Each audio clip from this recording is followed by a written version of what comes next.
Hey guys, Chad Trofgerman here. Today's lesson is going to cover how to export movies so others can view them. There are several ways you can export files in Flash, and how you export it will depend on who you are trying to target as your audience. For instance, if you are going to embed this movie on your web page, there are a couple of different ways you can approach that, and you'll want to do one of those ways. However, if you're going to, let's say, put this movie on YouTube, there's a completely different approach to that. Or if you're going to export this for a DVD that you might want to, watch on a television, that again will be different as to how you will approach exporting all this. And so, I'm just going to go through each of these steps, tell you which way is best for what circumstance, and then you can be on your way to exporting your Flash movies. So let's begin. The first thing you'll obviously need is a movie to export. And for this demonstration, I have a very short animation I created actually for another tutorial. And it's basically just a 70 frame animation of a guy walking across the stage on an old country road. So if I just hit return, you'll see what it is. And again, really simple and to the point. And yours is probably going to be a lot more elaborate than this. But again, this is just kind of for demonstration purposes. So there are actually a couple of different ways you can approach exporting files in Flash. First of which, if we go up to File, you'll see that we have a few options here. There's the export function, which we can export a movie, or actually export an image too if we chose to. And there's publish settings in the publish areas down here. Actually, both of these will work. However, both of them have different functions that we can mess around with when it comes to exporting. So to start with, I'm going to demonstrate how to export an SWF file. And for that, I'm going to use the Publish Settings right here. So go to File and go to Publish Settings to start with here. A new window will pop up, and you'll see that we have quite a few options to deal with here. The Type column basically allows us to select types of files we could publish. And we can do this in one bulk sitting actually. We can actually publish a Flash file along with an exe file if we chose to, all in one sitting. But for this demonstration, we're just going to do SWF for right now. So, as you can see, an HTML file is also selected along with this Flash file. What this basically means is you have the option to export your Flash file so it is embedded in an HTML file. And what good this is for is you can then put that HTML file online, let's say on your own website, and it'll have the Flash file right on it, embedded right in it. The dimensions will be all dictated by you, and you'll have a little bit of control over it. And so that's what it's good for. However, if you just want to take this SWF file and put it in, let's say, a blog or something else, the HTML file might not be necessary. But again, let's just kind of go through this and I'll kind of demonstrate it a little bit more so it's a bit more clear. So let's just start off by selecting an HTML file and a Flash file as our types. Now if we come over here to this top part right here and click on Flash, we have a whole list of options here. And a lot of this really will depend on what kind of target audience you're trying to hit, how you're trying to keep the file size intact and all that stuff. So let's go through all of this. The first option you have here is the player option. Since I am using Flash CS4, the default player option is Flash Player 10. Flash Player 10 is the newest player for Flash. Now this means that in order to view your movie, the user will have to have Flash Player 10, which is the latest version of Flash Player. So if you are using ActionScript 3.0 in your movie, you are going to need Flash Player 10 to be your player. If you're using the more advanced features in Flash, like if you're using the 3D transformation tool and so forth, which is actually also part of ActionScript 3.0, you will need to use Flash Player 10. But again, keep in mind, if you are using Flash Player 10, you might be cutting your audience a bit, since sometimes it does take a long time for people to update to the newest softwares, such as Flash Player. So if you have a very standard animation that doesn't have any of the bells and whistles that I just mentioned, you might be better to go with Flash Player 9 or 8, because that way you'll be able to hit a larger audience. And I also should mention, if you do use a Flash Player that a person does not have, they will be asked to download the new version. But sometimes people might not do this. So again, just something to keep in mind. And again, I said that kind of goes along with the ActionScript 3.0 stuff, as I was just describing here too. And you can do ActionScript 2.0 in Flash Player 10 if you choose to. And you can kind of mix those up. But again, that all depends on what you have in your movie. Okay, coming down to the next step here, we have JPEG quality. This only applies if you have pictures that you imported into Flash, like JPEGs and PNGs and all that kind of stuff. The lesser the quality, the smaller your file size will be, and that in which case the faster it will load for someone when they're viewing it online. And of course, that will diminish the quality, as this indicator indicates. And so you'll kind of have to choose a fine line between quality and speed if you have pictures in your Flash file. If you have no pictures, well, then you don't have to worry about this. Coming down here to the audio. Now, the audio again plays a big factor in the file size of SWFs. And so if you have a lot of voices or a lot of sound effects, you might want to consider going to Set here and bumping the bit rate of these files down if you want the file size to be smaller. But again, if file size is not an object, you can go ahead and bump these up so they have better quality sounds and all that good stuff. And of course, you can adjust the compression here too, from MP3 to speech to RAW and all that kind of stuff. And a lot of this might take some experimenting too. You might have to publish this a few times and listen to the sounds to see how they sound in different compression rates and different bit rates and so forth. And you have two options here, audio stream and audio event. When you are working in the timeline, you have the ability to set your sounds to either stream or event. And these two options respectfully represent those sounds that you have on your timeline. Okay, coming down here, SWF settings. To be honest, I usually leave this stuff alone. I actually don't mess with this too much, and you don't usually have to mess with it much. So I would just leave that the way it is. And when we come down to advanced, there are some things you can do here too. You can generate a file size report, which will basically export a TXT file with your SWF file and break down every single thing in the movie. Which symbols are taking up the most space, or which sounds are taking up the most space, and so on. So that might be something you might want to consider. You can protect your SWF from import. If you click this, you can type in a password that will allow you to protect your file from importing so people can't, take stuff from it or steal it, basically. And there's a couple other things down here you can look at, but to be quite honest, with the WF settings, I don't really mess with that stuff too much. Okay, coming back up here, let's go to HTML really quick. And as I said, if you are looking to embed your SWF onto an HTML, Flash will do this for you. And you have here a bunch of stuff that you can edit that will reflect what happens in your HTML file. For instance, you can choose where you want the SWF to be aligned on the document, like here.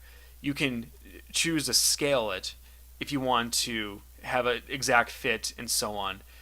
And you can just do all sorts of different stuff here. And again, you can actually, if you have like a program like Dreamweaver, you can bring the HTML file into there as well and export it. But for now, let's just go ahead and leave all this where it is. And now I'm going to go and hit publish. What this will do is it will take these two formats that I have indicated and that I have just tweaked here and publish them so they are ready to be shown. So, and it will also publish into the folder in which your FLA file, your movie file that you have saved, will be. So let's go find it right now. I'm just going to come down here to my Finder and click this. And there we go. Here are my two files that just exported, my SWF and my HTML. So, for instance, now, if we double click on the HTML file,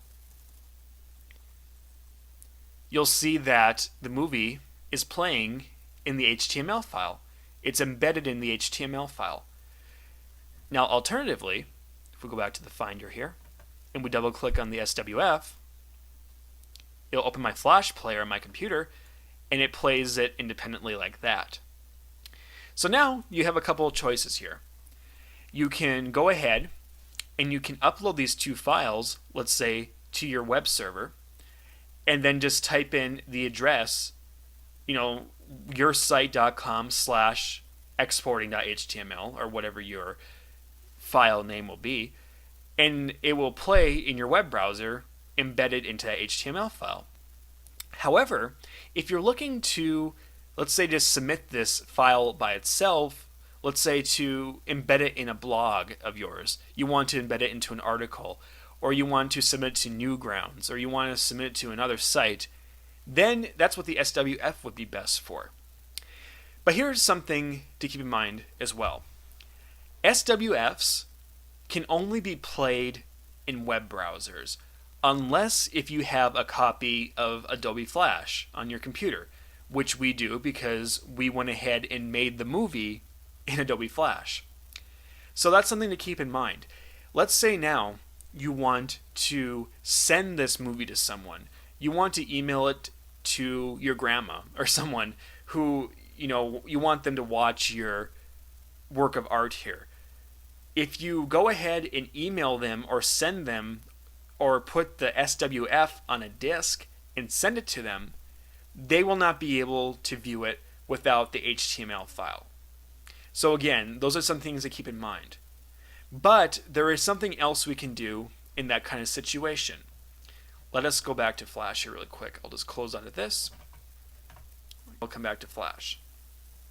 Now, let's go ahead and go back to our formats here. You will see that we have a couple of other options below here. Windows Projector.exe and Macintosh Projector. These two files will allow you to view this movie without a web browser. What happens is, with these two options, the Flash player is actually embedded into the file itself.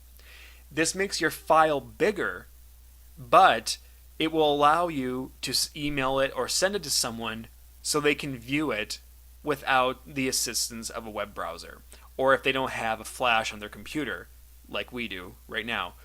So let's go ahead and just look at this stuff. I'm going to deselect Flash and HTML really quick, and I'm going to choose Macintosh Projector. Now again, this will always depend on who you are sending this to. If you're sending this file to someone who is on a PC, you're going to want to choose the Windows Projector. However, if you're doing it for a Macintosh person, which I'm on a Macintosh right now, you're going to want to choose a Macintosh Projector because Macs can't open EXEs and Windows can't open .app files and vice versa. So I'm going to select Macintosh Projector and then hit Publish.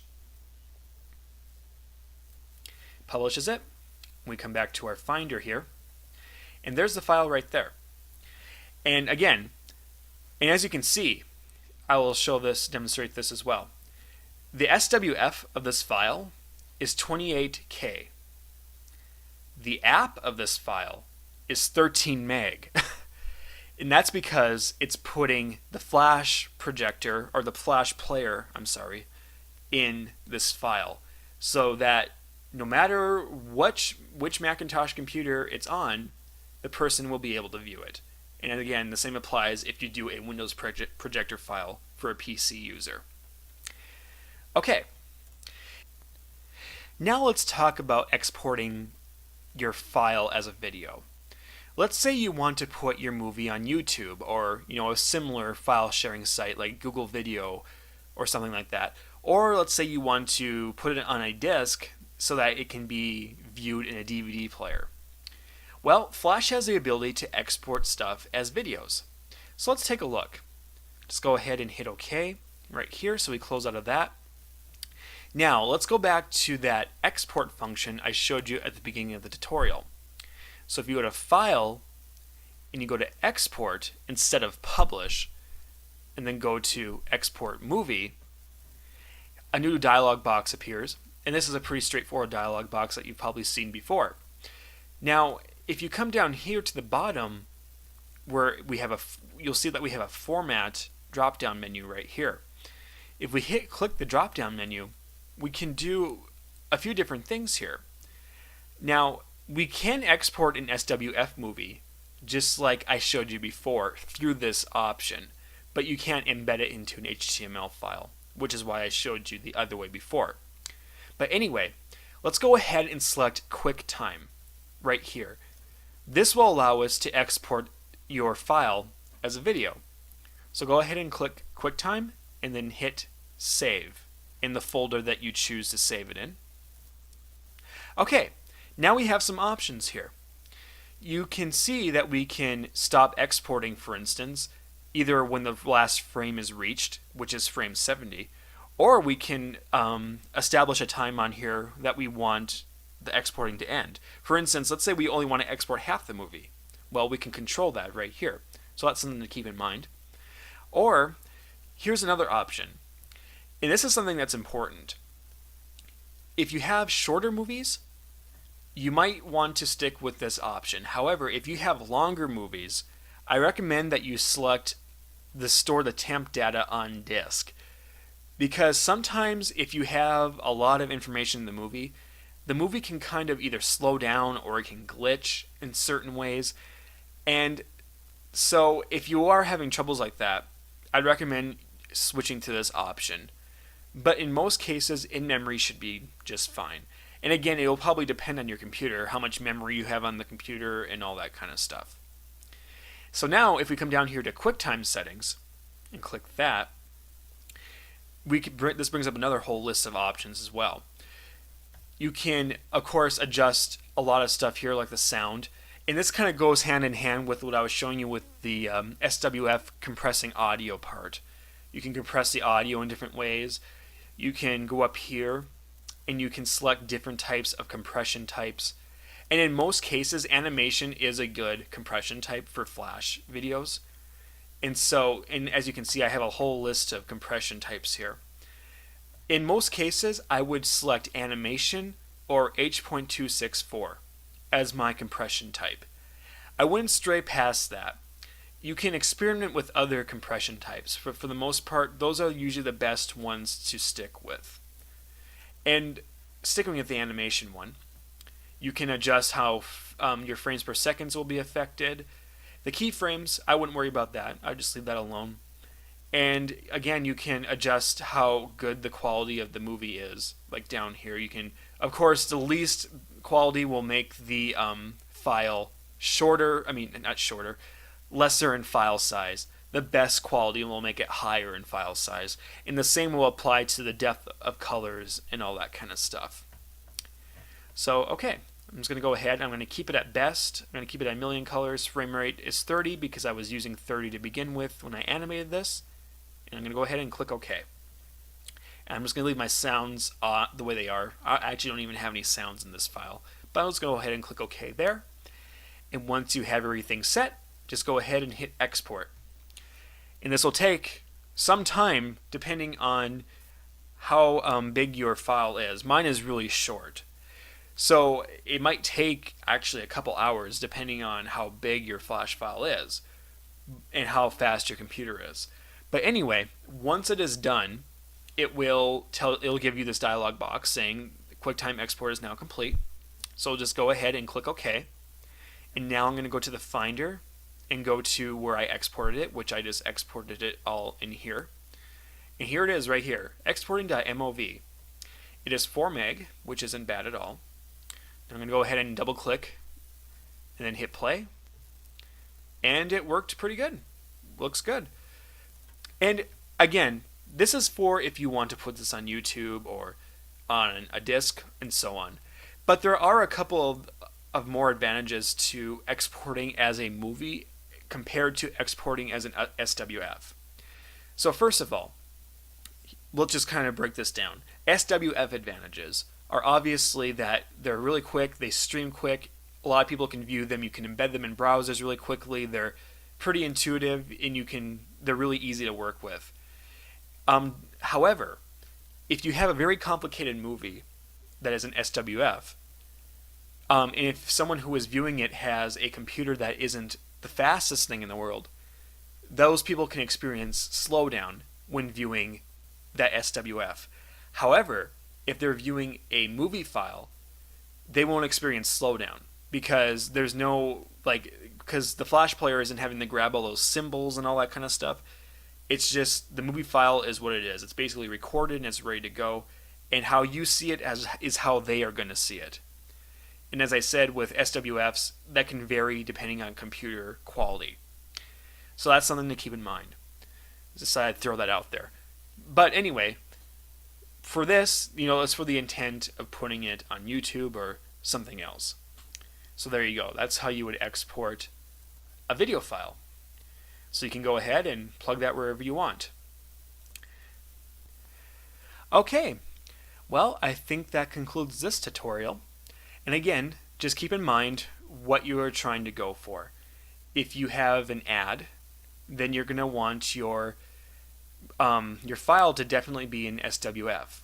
If you have an animated movie, you're going to have to decide, am I putting this on Newgrounds? Am I putting this in my own blog? Am I embedding it in my own blog? Or am I going to put this on YouTube? And so forth. Those are questions you got to ask before you export. And of course, going through the settings and compressing stuff, you just got to go through and make sure you're compressing what you want to compress and doing everything that you want to do. It's pretty simple. It's pretty easy to do. And with a little practice, you'll get the hang of what you compress and what you don't, and what you want in your movies. Okay, well, I hope you guys found this helpful, and I'll see you guys next time.